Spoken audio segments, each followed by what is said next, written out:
Hello everybody, another wet, miserable morning here in the northeast in Newcastle, but little man, little wolf dog needs his exercise. I need my exercise too, that's for sure. In fact, walking him certainly gives me that because he drags me everywhere, and so it makes taking a walk 10 times harder. So of course I get tired very quickly with him, especially when I'm walking up hills as such. Well, it doesn't look like a hill, but it actually is. Anyway, I'm seeing a lot of people get excited about the thought of Deontay Wilder and Anthony Joshua potentially having a fight next, as Eddie Finkel, after a few months now, has finally responded to Eddie Hearn saying, you know what, now we're interested in an Anthony Joshua fight. What's the offer?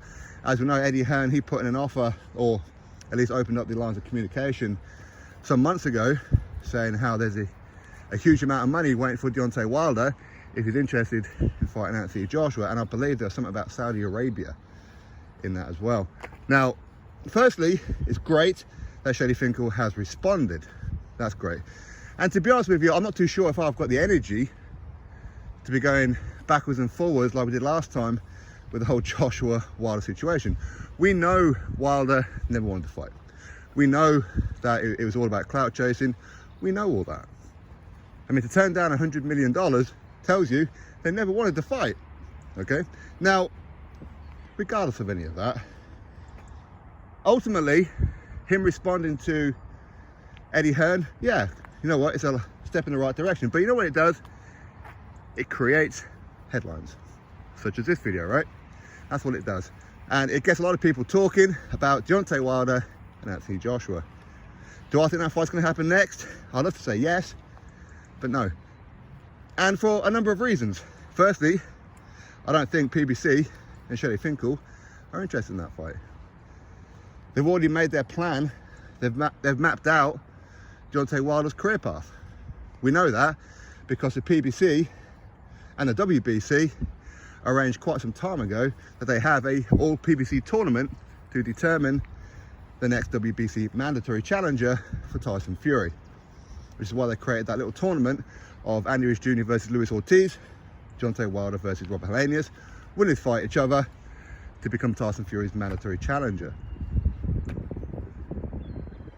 So, do you think that Deontay Wilder is going to go against the PBC, the WBC? Not a chance. Not a chance. At the end of the day, yes, you know what, him fighting Anthony Joshua earns him a whole lot of money. Doesn't get him a final eliminator, doesn't get him a title shot, earns him a whole lot of money. Now, if Wilder and Joshua were going to start making fights based on what's best for the fans and everything, and don't care about sanctioning bodies and of course paying sanctioning fees, great. You know, ultimately we'll get the best fighting the best. Who cares about sanctioning bodies, right? Come here. You're always sniffing stuff. So yeah, that would be great. I'm all for ignoring the sanctioning bodies. I'm all for that. But that isn't what's going to happen. Al Heyman won't allow it. Do you think Al Heyman would allow Wilder to fight on DAZN? Not a chance in hell. Not a chance in hell. It wouldn't happen, because where would the money be coming from? Eddie Hearn's connections and DAZN's connections in Saudi. That's where the money's coming from, right? Now, we know this because he told Wilder to turn down $100 million beforehand, right? I mean, when you want to look back on someone's career with missed opportunities, that's one of them right there, right? He could have beat Anthony Joshua, become undisputed world heavyweight champion, and had 100 million in his bank account. But it is what it is. Now, going back onto the tournament, the PBC and the WBC, they created that four-man tournament, didn't they? With all PBC fighters. Nobody else was invited to become Tyson Fury's mandatory. Now, Deontay Wilder, all he's got to do is fight and beat Andy Ruiz Jr. Now, that's a more winnable fight than an Anthony Joshua one. I think we can all agree on that one, right? It is a more winnable fight. Will he get paid as much money? No. But then he gets an opportunity to become Tyson Fury's mandatory challenger and fighting Tyson Fury for a fourth time. Okay, again, that won't be as much money as what him fighting Anthony Joshua would. But as we've seen in the past, Wilder is not exactly about business, is he? He isn't. He's about fighting who he wants to fight. Or, more importantly, who Shelley Finkel and Al Heyman want to fight. So no, I don't see it happening.